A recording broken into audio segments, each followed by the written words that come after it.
27-year headache. Chapter 5 of the life of God's righteous servant of Isaiah 53. The same year I graduated from law school in 1982, my son Justin was born. In 1985, my daughter Brooke was born. And in 1988, my youngest child and daughter, Laura, was born. I was making good money, though I expected a lot more, in my first job with a law firm that specialized in collections. I also tried my first civil case, which, while working there, which was a nerve-wracking event, first trial. The first day I entered the courtroom, the judge asked me if I was a law clerk. I had a very youthful appearance, though I was 28 years old, not 20, common age for a law clerk. My youthful appearance in junior high school and high school with my long, wavy blonde hair, I usually kept in a ponytail, had way too many people tell me I looked like a girl. It is interesting though, at least to me, not one person in my entire life has ever said anything about my disfigured arm. I must have looked like a girl who would beat on you if you did it. When I got mad, there was no hiding it. You could see it in my face and hear it in my words. When I was 28, Brooke was born. I tried my first civil case, and the bane of my existence on earth began. A never-ending headache that I generally thought to be associated with post-traumatic stress disorder. I had terrible nightmares from my youth, but now I seem to have begun grinding my teeth, causing the temporal mandibular joint, TMJ, to ache terribly during the day, and the whole side of my head, the muscular, I don't know what you call it, but underneath the skin of the skull, was always real tight, a tightening of the muscles. It was difficult to even talk to people at some points. For 27 years I had that headache. I tried everything, even surgery on the TMJ, and another surgery where the doctor severed my upper jaw and then trisected it from my skull and spaced it to fit my lower jaw. All to no avail. I could not stop the nightmares and the grinding of my teeth. Mouth guards helped my teeth, but the pressure was still there. I literally feared going to sleep. I didn't want to wake up the next day sometimes because I knew how bad the pain would be there again. It completely ended my dream of being a trial lawyer. So I got an associate position in an oil and gas firm and began learning how to prepare title opinions for oil and gas companies on tracts of land they plan to drill on. Basically, a title opinion is you start from sovereignty, which is when the state granted the land to someone, usually great, large tracts of land. And from there, you get parceled out and cut up. And I'd be chasing one small tract within a very large one almost 200 years ago, in the early 1800s, and I would have to create genealogical charts of heirship, for people who died without a will, and I had to know who the family members were, and I got very good at it, and I really enjoyed it. I'd go to small towns throughout Texas and into their courthouses where they would keep all the records of every transaction, of every piece of land in the county. But anyway, there's an awful lot to it. I do go into it in some detail in the book, but I'm not going to for this video.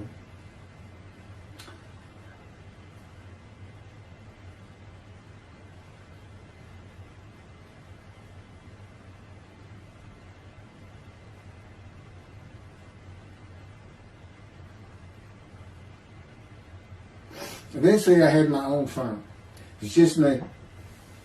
In my own office, and I was doing very well, though billing hours for title work is generally lower than other areas of the law, by the hour. But I had also been involved in multi-million-dollar sales of production between oil and gas companies, probated wills, prepared affidavits of heirship, worked with landmen to fix title defects, appellate work, including arguments before justices, plea bargaining in criminal cases for defendants, and anything else that came my way. Then it all stopped, and once again I was fighting for my life in 2001. This is chapter 6, skin, colon, and lung cancer. Oh, just God would have me tell you, he gave me those headaches. When he came to me, I stopped having nightmares. He provides my dreams for me now, and often as a learning experience. But the grinding of the teeth, everything stopped, and I thought it was just because I wasn't having nightmares, and took away any symptoms of PTSD, for which I was receiving money from an insurance company for disability, partial disability. And that went on for about 7 years. Then one day we're out walking, year 7 of 13, and I had that headache. It just came, and I just stopped. And I said, "You got to be kidding. You did not give me those headaches." He said, "Yes, I did. It's necessary. You are considered the suffering servant of Isaiah 53. You had to suffer your entire life until you're suitable for my purpose," and that includes fitting every verse of Isaiah 53. At that time, I had finally read it, 7 years into all this. It was about year 2, I think. But yeah, he did. And, I ended up taking painkillers left and right and drinking with it, as so many people do. I was able to maintain, my life, my work, and everything, but it was enough to put the strain on my marriage that I pretty much blamed myself for it. And I told him I did it. That's the only time I got hot. Disfigure me, gut shot, those things, they didn't bother me. But I said, you hurt my children terribly with that. Because I became a bad father. I wasn't the father I could be. They love me and I love them. We don't have any serious risks. They're off living their lives and they're all doing great.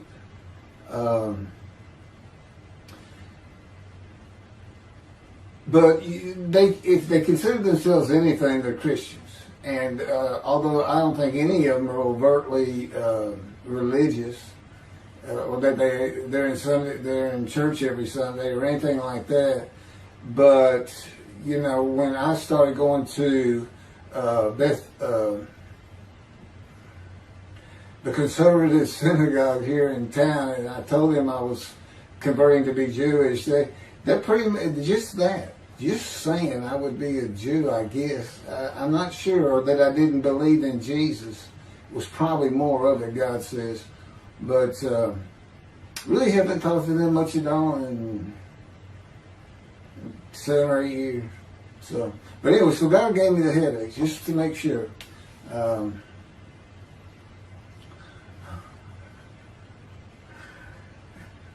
Anyway, I was married to Denise for 18 years, and we divorced in 1997 for irreconcilable differences. We agreed that she maintain custody of the children. The first to leave was Justin, and he came and lived with me. Then Brooke started getting in trouble, who is as tough as she is beautiful. Her mom's very difficult to get along with. Justin was a lot like me at his age, and trouble followed him everywhere he went. Like me, he was hard to talk to, and like me, his getting out of high school was a coin flip. He's doing great. He learned the oil and gas landman business, and I helped him out as much as I could, and friends of mine helped him out even a lot more. And he's very successful now. Married, no children. Laura's married, no children. She's got a great job. And Brooke is married with 2 children. I have 2 grandchildren. Long life, see his children. You'll see what I'm talking about, long life, when I get to the lung cancer that God chose to crush me with. Something had to be done, and to make matters worse, Denise had met a man and they were going to get married. But he didn't want Brooke. to be part of their new family, or Justin for that matter. He wasn't going to go stay with them anyway. Now, I had 2 of the children, and she had 1, but all still in her custody according to the divorce decree. So anyway, I stopped paying child support on those 2, but had not gotten around to the proper revision of the divorce decree when I took Justin and Brooke with me to live on the Big Island, Hawaii. Laura came with us to visit for a month. This oversight on my part resulted in Denise and now her 3rd husband filing papers in divorce court for past child support for all 3 children, for the time I had begun paying her 1/3 of the original amount. I represented myself. I had won contempt of court and was locked up for a day, but I never had to pay that money. By verbal agreement, I sent Laura back exactly 1 month later.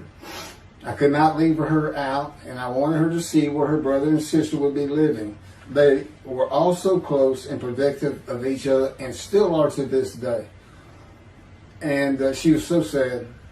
One of the hardest and emotionally painful things I have ever done was put her on the plane back to Houston. I can't think of anything else. The backdrop to moving to Hawaii was my firm was in dire need of new work. But the oil and gas industry was down. It's always up and down. And my clients were not drilling. A landman I knew called and said his sister in Hawaii, a brilliant eye doctor, but not a good businesswoman, needed help resolving creditor issues stemming from her new offices and equipment purchases. I told him it was a good time for me, as things were slow, and who's going to turn down a free expense trip to the Big Island, Hawaii? So I went and took care of everything without charge, but of course everything was paid for. When I came back to live in Hawaii at the urging of the doctor that I had helped, who did not like the look of an abrasion on my chest, and it had been there for years, I was examined by a friend of hers, and it was cancer. I don't remember what the doctor called it. He removed it in surgery with a 6-inch diameter circular cut, and it was not malignant. I could practice in just about any area of the law, and all I had to do was pass the Hawaii bar exam, one of the toughest in the nation. While studying for the bar, my body, all at once, in a moment, told me something bad was wrong with me. I had been running, swimming, riding my bike everywhere I went, letting Justin have the car, and had been feeling good and strong. In a moment's time, I was weak and sick while grocery shopping, and there was a pain in my belly and my abdomen. I did not know it, but a large tumor in my colon had burst through my colon, and I was bleeding internally. I did not go to a doctor, which I guess is my nature. That, and I did not have medical insurance. Anyone asking anyone for help unless things were at a critical stage, such as a bullet wound, was something I couldn't do. There's all kinds of personality disorders. I thought surely it would pass, and decided to just give it time and bear up to the abdominal and belly pain. I continued studying and took the Hawaii bar on Oahu and Honolulu in the summer of 2001. I had lived in pain for so many years from my headache, and passing the bar was so important, I just kept going day by day. Pain was getting worse, and but I kept exercising. It was the only time I didn't focus on the pain. I had always been a fast healer, and I thought in any day it would just go away. I finally could no longer take it. Brooke, it turns out, was in Houston visiting with her mom, and I left Justin at our little, we called it the Little Green Shack. There wasn't much to it. We weren't there very often, really, except to sleep. And went to Houston to find a doctor for diagnosis, staying at my parents' townhome, which is where I'm at now. I had allowed my major medical insurance to lapse using premiums for child support when things had gotten lean. I just needed someone to tell me what was wrong. I would find a way to take care of whatever the diagnosis was. Early September, I was close to dying, lying on the floor of a dingy apartment of a friend who traveled for work. I could no longer get up to even try and get medical help. And I had not told anyone how bad it had become. Then the planes hit New York. Seeing how grief-stricken so many relatives were on the news, I began to think for the first time how awful my children would feel when they found out how and where I died all alone. So I asked my father, again, it's hard for me to ask people for things, for the money to pay for a colon examination that had been suggested by a doctor at one of those clinics you find in a strip mall, the only places I could afford. The doctor who performed the colonoscopy finally found what was making me so ill and unable to eat. A malignant tumor 6 to 8 inches long that had burst through my colon, and I was bleeding internally. You know, I come out of anesthesia, partial anesthesia, and he's holding this picture, and there's this great big purple blob, and he says, I couldn't get the scope past this. It's not a good way to wake up. To say it crushed me in my life is an understatement. The pain, the weight loss, inability to eat, all I could do was drink calorie drinks. Began about 4 months before the colon examination. That was 4 months of sheer pain. But as it turns out, I did pass the Hawaii bar exam. It was now early October 2001. The doctor told me, look, you don't have insurance. Go to Bentop Hospital. That's the hospital I went to when I got gunshot.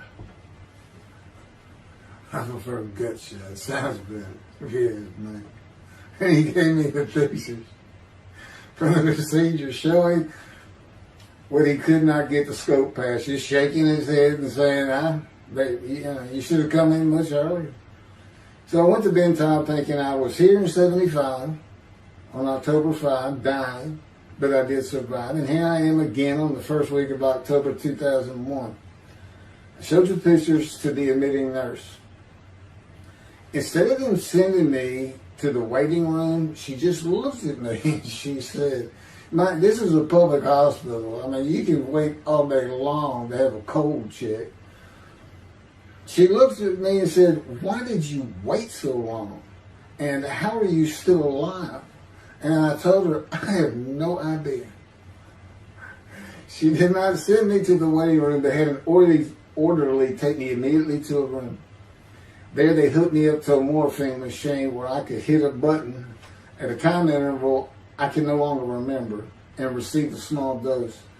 I do know I never missed one. I was very depressed, and my parents who waited in that line for admittance with me looked so sad and depressed. It was not one of my better days, though I finally had some pain relief. Day after day, I lay there waiting for the next test they would run. It was during this time I received notification that Denise had filed papers in the divorce court to recover monies for the time I was taking care of 2 of the children. It's also when I received notification from Hawaii that I had passed the bar exam.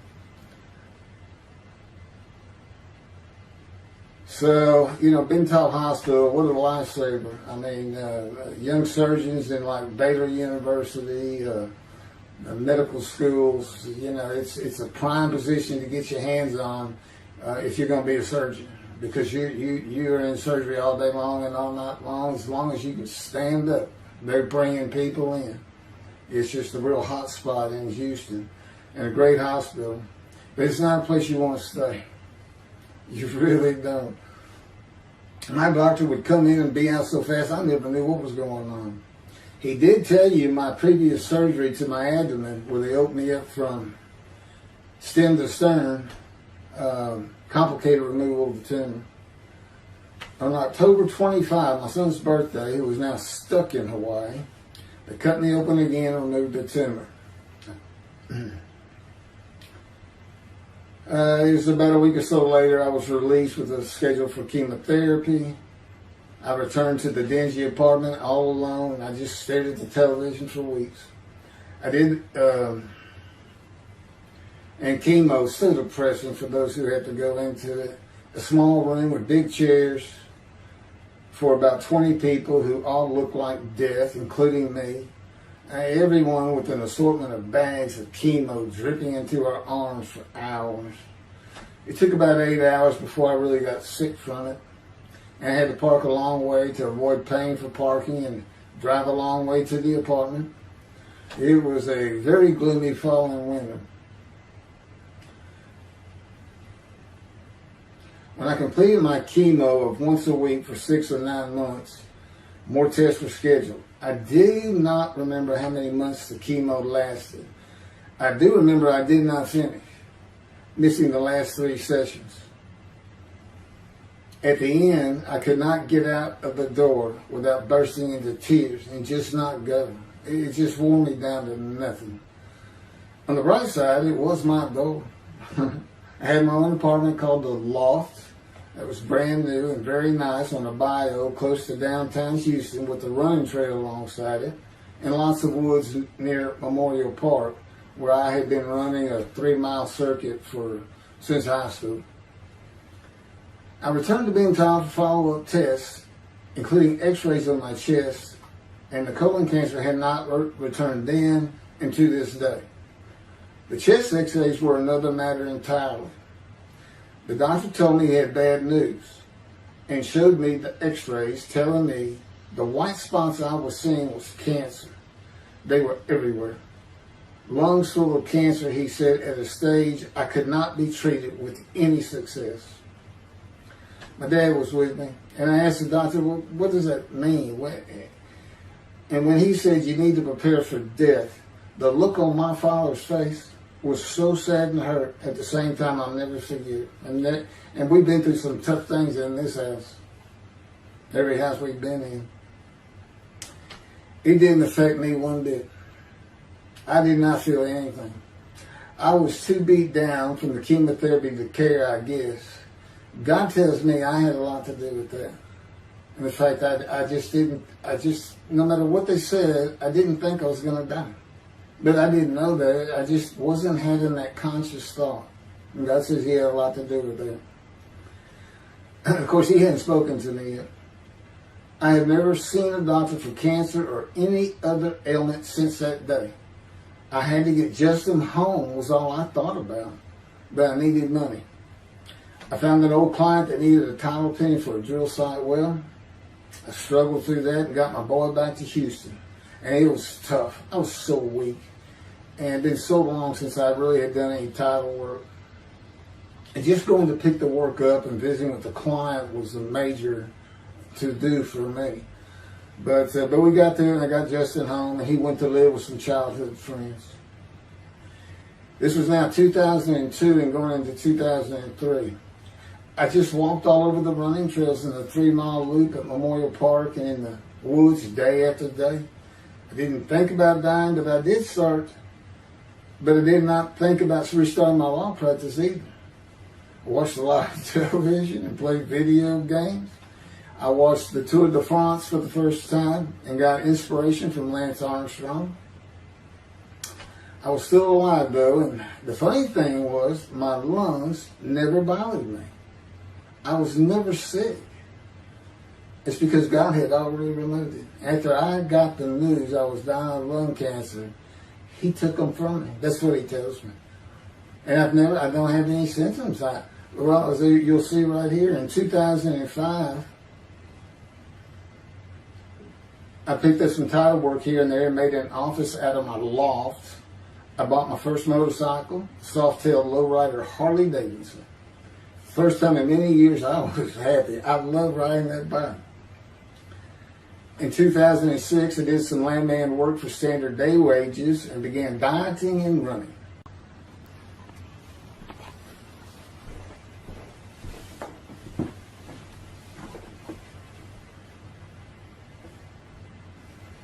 once again, my camera only goes for 29 minutes and 59 seconds, and I'm going to back up just a little bit.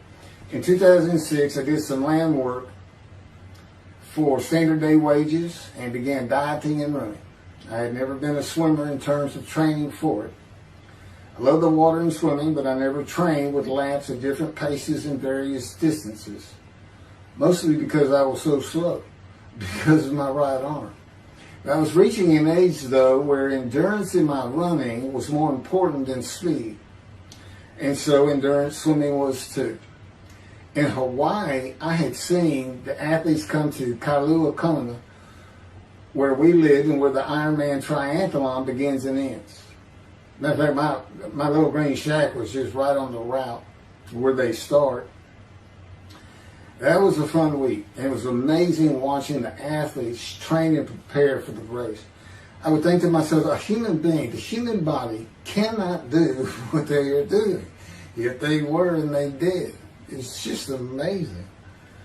I decided to learn how to swim more efficiently and how to train for distance and endurance. Get a regular and triathlon bike and enter some triathlons. I was still alive and finding a direction and purpose in my life. Training every day for long periods of time. It really helped with my headache and I slept better. In 2007, I signed up for the March 30, 2008 Lone Star Half Iron Triathlon in Galveston, Texas. And the October 5, 2008 Longhorn Ironman 70.3 in Austin, Texas. You cover 70.3 miles. And you got to do it under 8 hours. And I did real well in the first one. As far as my time, it's 7 hours and a little bit, but I barely made it without disqualification in the one in Austin, and it was primarily because of the hills. It's this very hilly area in central Texas, I guess, but I did make it, and swore I'd never do another one. But I did it after the first one too. It's tough. My insurance was still paying for my inability to work, primarily based on the headache and a diagnosis of PTSD. So I was not working, and I got real serious in training to swim the 1.2 miles in the ocean, and that would be in Galveston and in a lake in Austin, 56 miles on the bike, and a half marathon, 13.1 mile run. That's what I was able to do with a diagnosis in 2001 of lung cancer that could not even be treated, stage 4. And that's just about impossible. It would take a miracle of God for that to happen, because generally you're going to die within 1 year.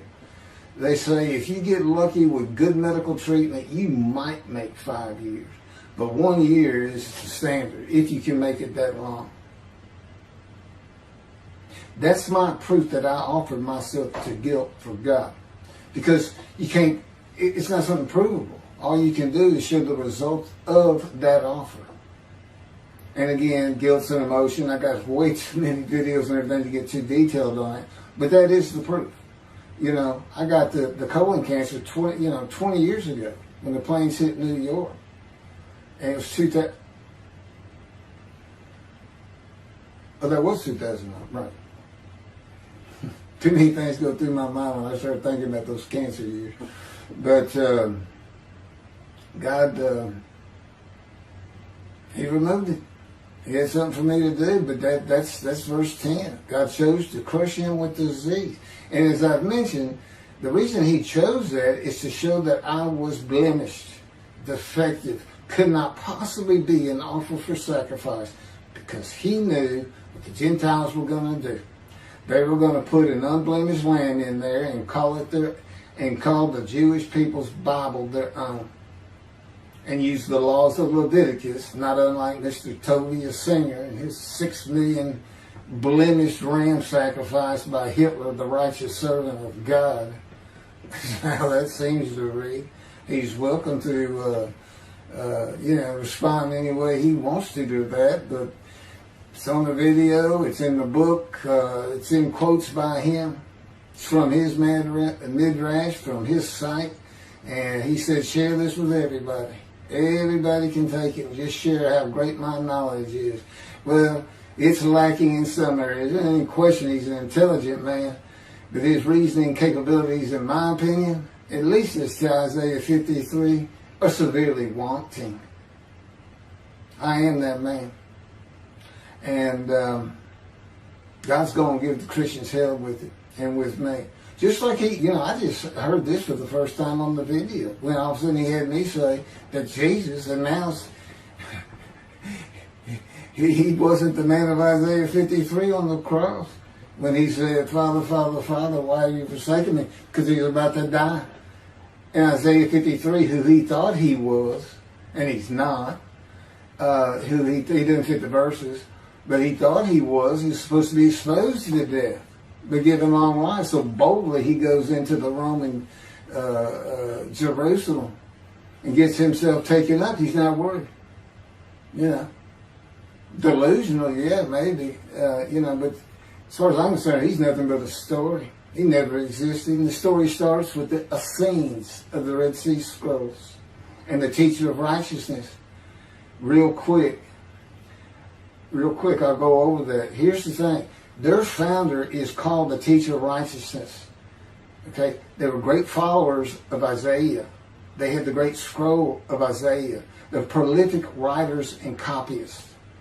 They had their own gate at Jerusalem. The Essenes gate. Now, the New Testament never mentions them. You got Pharisees, Sadducees, Essenes, but they never mention an Essene. And Jesus, quite frankly, would have been one of them. Because they embody who he is. They didn't like riches, hated sinning. They didn't like material things. They removed themselves from Jerusalem, in the most part, to those caves by the Dead Sea for that very reason. But they did have a gate. They still had people who would be there. And you know what they would do at the gates? Tell stories. That's what you do. You tell stories. And it is a great story. Here's this guy. He's connected with God. Back then they believed men were gods. Caesar was a god. Over in Egypt you had the same thing going on. It's a common thought that men could be gods. And this story just springs up. And there isn't any question. They'd have gone and questioned him. I mean, they're sitting right front and center in Jerusalem.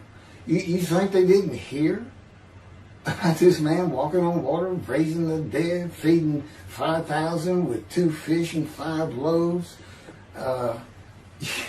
turning water to wine? That alone, Rome would have said, Caesar would have said, he does what? He turns water to wine. Bring him to me. Don't touch a hair on his head. You don't kill the man who turns water to wine. You send him out with your armies. Make your men happy. It's there's so many ridiculous aspects to it. Most particularly, God performed a human sacrifice for the sinning Gentiles. He's left the sinning Jews for the sinning Gentiles. But he gives them an out, these Gentiles, not his chosen. He gives them an out. I know, I'm going to kill my son for you. So that you'll be forgiven of violating my commandments and laws. If anybody knows God, and the Jews do, and I know him like nobody's business, that's not him. That's not him. I mean, he told the Jews, I'm never going to leave you, but I will punish you. Now that's him. That's him. And he'll put you through hell just to make you a better person, a better people. And he has no plans of changing that. He's not going to change the minds and the thinking of billions of people to make them love the Jew. He's just not going to do it. And the practicality is, he didn't create man for him to even be able to do that. Now, he could have created humanity where he could do that. He could change the mind of everybody at the same time. But I'll tell you on this, he's been working on my mind for 13 years. It is one brutal bundle. It's a very one-on-one affair. Now, he says, I could just kill everybody. I mean, that's easy enough. That's easy. I could just kill everyone, but He said, that's not, it's all about this. You got to know how to read the Bible. It's written for antiquity first, and the Dark Ages, and then the Age of Enlightenment. I mean, basically he's saying you've got to go back over it. You've got to check these guys. You've got to check Rambam and his speech. God's going to make the world speak Hebrew. Or, they will be the pure spirit. You got to check some of this stuff. And I read Rashi's, I went through his Isaiah 53 Midrash, and all I can say is very unimpressed. I've seen what he has to say in Malachi. He didn't pick up on any of this. He didn't know what the angel of the Lord is, the angel of the covenant that you desire. He doesn't know how Moses goes by a burning bush that's not consumed. The angel of the Lord is in there, and God speaks. I do. To me, it's just like, well, you just get some basic concepts, and all of a sudden, and quite frankly, it'll open up the scripture to the Jews. They can put the Talmud aside for a little while. But I will say this. God says, if you can study it, study it. There's all kinds of great things in it. Just be real careful about what you teach from it. And it's useful for heaven. If you like to talk about Talmud as a scholar with other Jews who may very well be in a scroll of remembrance with you, you can meet up with them. You'll see them in the meeting places, have them over to your room. Y'all can watch the new earth being created and the new peoples of God chosen, and watch the evolution of the chosen people. And humanity, the same as this one. God says, why would I change it? Why would I change it? When I did it, it was perfect. And you can tell Mr. Singer that the evolution that he's talking about, where all of a sudden the world's going to love the Jews, been going on for over 3,000 years, and it hadn't even. And today, anti-Semitism's up, and David is here. It's not going to happen. Thank you very much. I will be doing. Was that 5 and 6? Yeah, that was 5 and 6. Now the book picks up at chapter 7. It's on a video when God first speaks to me. And it's very interesting. And we'll still be putting some videos out. But I've pretty much covered all the major material. Everything from Isaiah 53 and the day of the word, Lord. There's a few more things. And it's a better read than it is a video watch. But, for those who like to read. But it's covered very well in these videos. And now that I've put in the personal part in, which is to show how I fit Isaiah 53, and you see the difference in my life. Now that's a life of suffering. That's a life of pain. That's a life of familiar with disease. They say, gee, well, he died on the cross. He was scourged. He was scourged and this and that. Do you know how much he suffered in his life? I mean, he's not even in the conversation as a man of suffering. He's not in the conversation. Thousands and thousands and thousands of people died horrific deaths back then and by crucifixion. It's not the only one. This is descriptive of a man in his life. So you can find him, identify him. And what did he do? He never suffered. He was never sick, ever, until the last day of his life. He's 30 years old and he's got one day under his belt of pain and suffering. To me, you're not even in the conversation. I mean, that's nothing. That's not him suffering. That's just, you had a bad death, sorry. You got whipped first. You got whipped. One gospel says the scourging was an open-handed slap to the face. Now, the other three do say scourged.